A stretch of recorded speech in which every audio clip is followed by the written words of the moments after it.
Hi, I'm Deb Crow, and I want to welcome you to Season 3 of Imperfect, the Heart-Centered Leadership Podcast.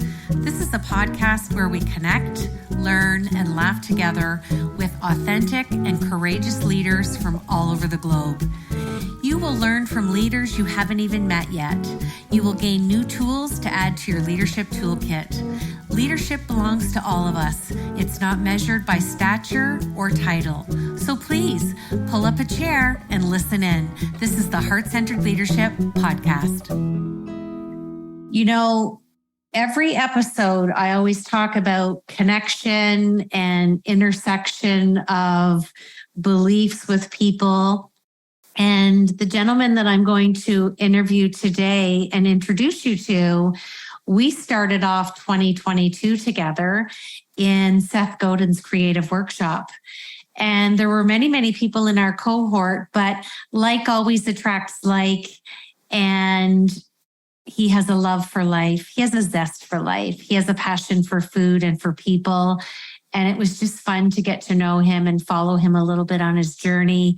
And I'm so excited to have him on the show. So I'm going to call him Chef Dama because that is how I know him as. So Irfan, welcome to the show. I would love for you to unmute your line and just have a beautiful conversation today. Hello, Deb. Good morning. Good afternoon. How are you?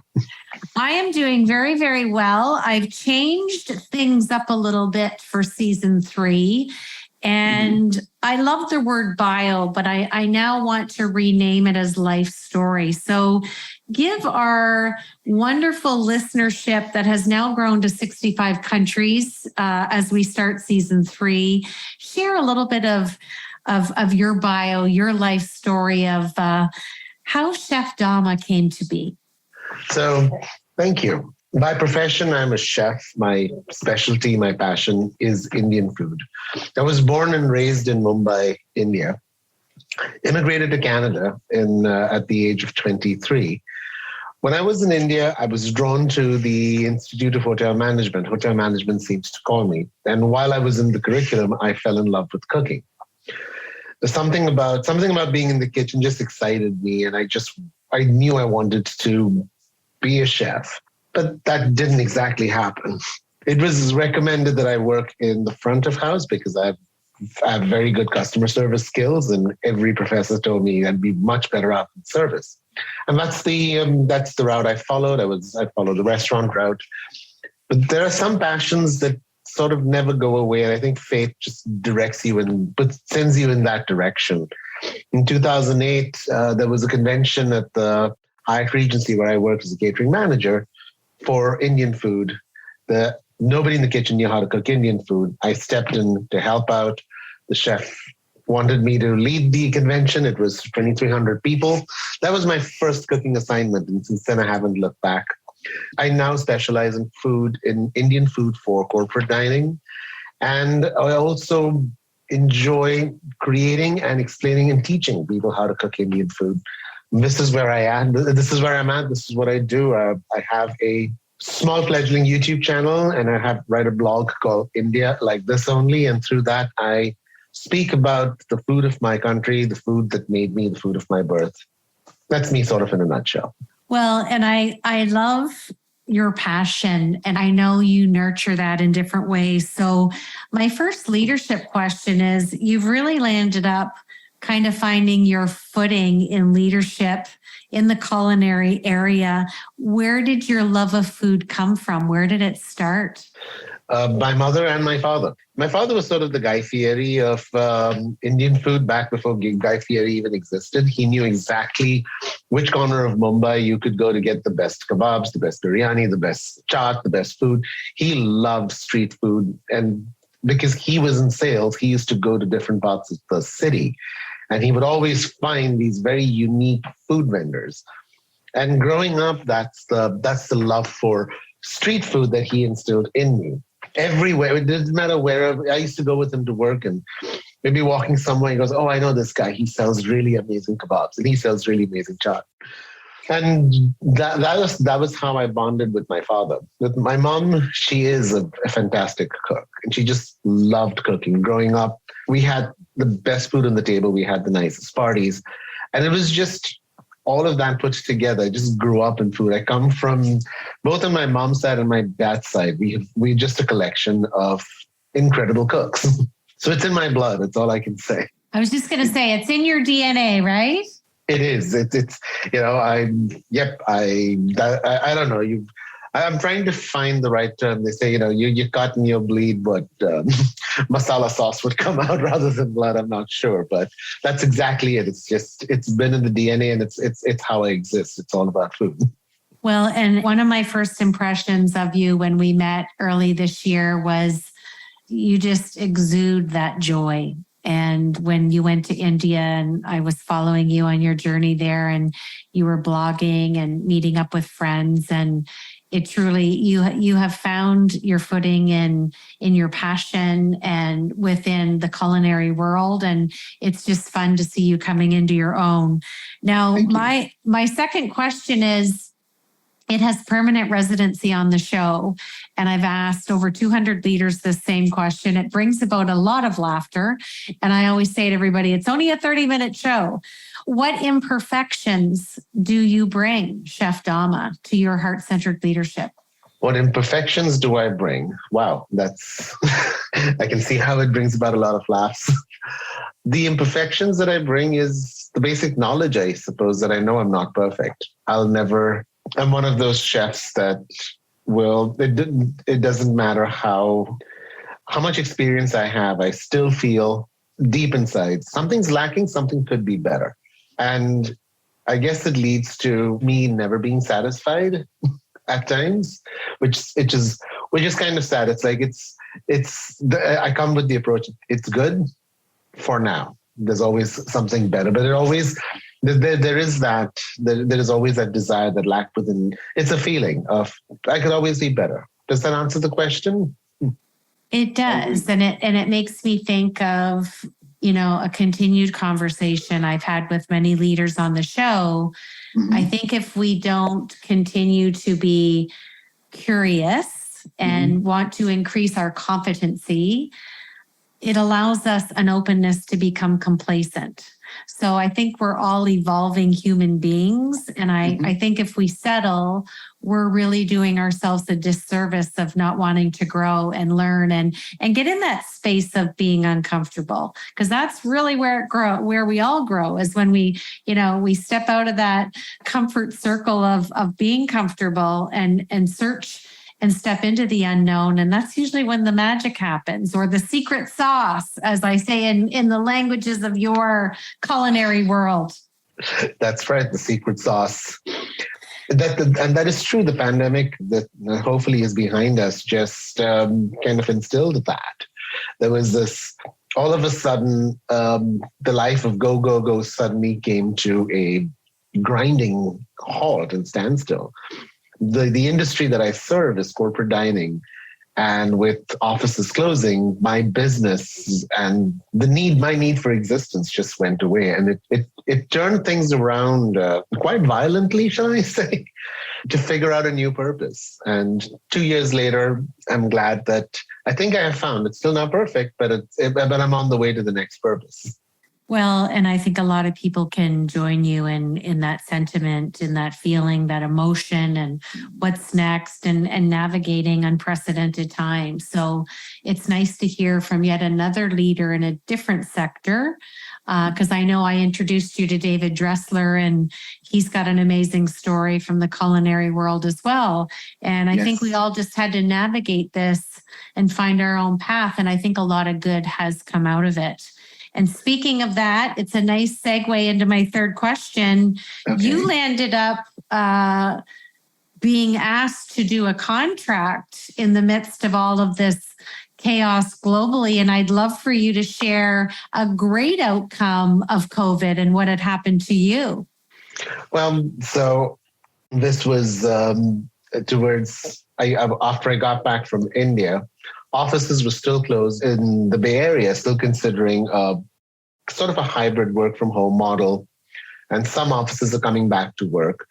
And I got a call from an old client, an old friend who the The company is Walmart, and it was to set up an Indian station at the Walmart employee dining, and therefore for employee dining at Walmart.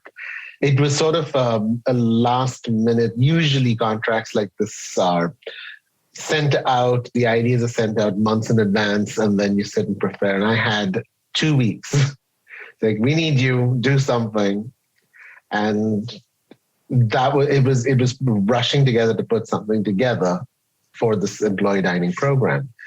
And in spite of the scurrying in the last minute, we came up with something that both companies are very, very proud of. An Indian station that focuses not just on good quality, authentic, tasting Indian food, but a focus on healthfulness in the food choices that we make. There were 2 dishes that I added to the mix that I really enjoyed. One of them is a khichdi, and khichdi is Indian comfort food, but I used it as an excuse to get whole grains into your body. Khichdi is usually made with rice and lentils, but I swapped out the rice for whole grains. So I used pearl barley and wheat farro, and used 2 kinds of lentils. So there's this protein whole grain mix that the people can avail of. And usually Indian food is always associated with very heavy, saucy, rich and spicy dishes. And a lot of the main features, the masalas, the main sauces, these were following the traditional method. But to balance that, I introduced a vegetable of the day, tarkari, as we call it. And it's just simply steamed vegetables that's tossed together with a little bit of ghee and spices so that it just complements the rest of the meal without taking away, but giving the eater an opportunity to get good good fresh seasonal vegetables into their body.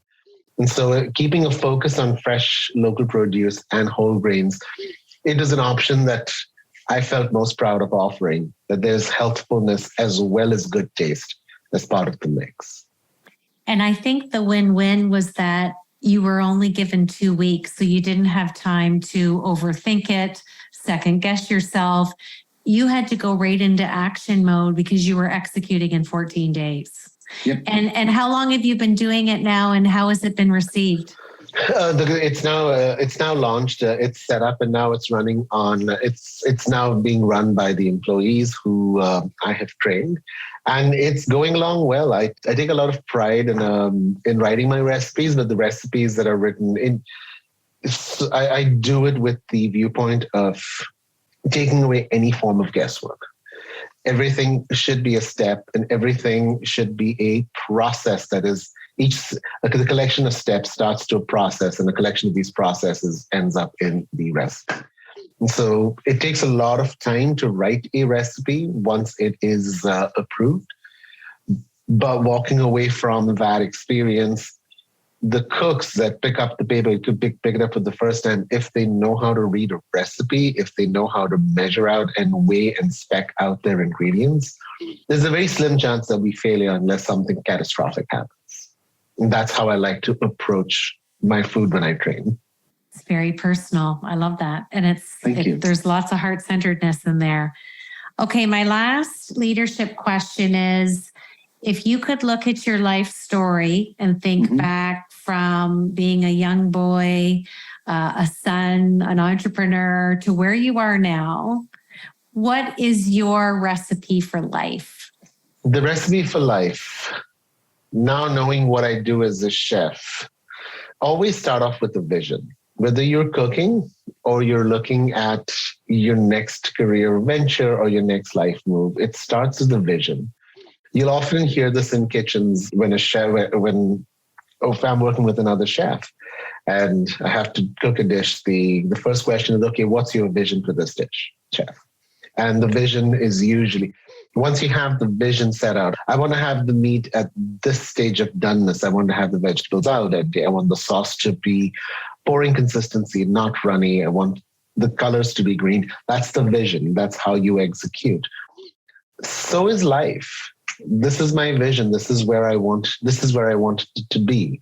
This is what I want to do as a passion, not necessarily how much I own or what are the things I have, but what are the things that I am doing. That is a vision. It starts with that, and then you work towards it. And very often, like in the kitchen, there will be disasters. There will be failures. There will be mistakes. Power goes out, gas runs out. Something will burn, something will fall over, something will spill. And these are just knocks and bumps in life. It's what you do with it and how you walk away from that mistake. I cannot stress this enough. Prepare for the mistakes because they are going to happen. It's inevitable. And finally, whatever the end result is in life, I would say be happy and be proud of how it turned out. It, again, may not be exactly what you started off, but it may be something completely different. And the end result might be something even better than what you had imagined. Because some of the things that I'm experiencing now in life, I don't think I could have imagined it when I started off as a young kid. So that's the recipe for life. Start with the vision, stick with the plan, and switch around when disaster happens and make the best of it. Well, it makes me think of all the imperfections and some of the greatest recipes that happened because of the imperfections, right? Mm-hmm. Before I switch to my Fab Four, I thought it was appropriate. I've shared this numerous times over the years with clients and colleagues and on my social media. And I have a recipe on how to live and be heart-centered. You take 2 heaping cups of patience, 1 heart full of love, and 2 handfuls of generosity. You add a dash of laughter and a full cup of understanding and 2 cups of loyalty. Mix well and sprinkle generously with kindness. Spread this irresistible delicacy over a lifetime and serve everybody you meet. I want that on an apron. I will send you my graphic for that, but I had to bring that in. I'm going to switch to my Fab Four. I'm going to ask you 4 rapid firing questions. Do not think, just give us what's on the top of that brilliant mind of yours. First question, if I asked your friends and family to describe you in 1 word, what would that word be? Crazy. Share your favorite book that changed your life, the author and title. Kitchen Confidential, Anthony Bourdain. I'm granting you a wish to have dinner with either a living leader or a leader who has passed. Who are you having dinner with, and what is the dinner conversation? Vladimir Zelensky, and nothing but awe and respect for how he has inspired a nation. And before I ask you my 4th one, I just want to say it's been a joy to connect with you. I'm loving building our relationship and watching your journey, and I'm looking forward to seeing where you go. So we will definitely keep in touch. And I'm always going to call you Chef Dama because that's who you are. That's who you are. So finish the show by our last question within the Fab Four. Finish this sentence for me. Heart-centered leadership is? Leading because you really care. Leading by love. Thanks for joining me today on Imperfect, the Heart-Centered Leadership Podcast. I hope that you've enjoyed the show today and learned some new tools for your leadership from our amazing heart-centered guest. And if you like the show, we would welcome a rating and review on whatever platform you listen to. And we would love to have any comments or feedback at any time. And if you want some more heart-centered goodness, head over to our daily blog, masteringtheheart.com.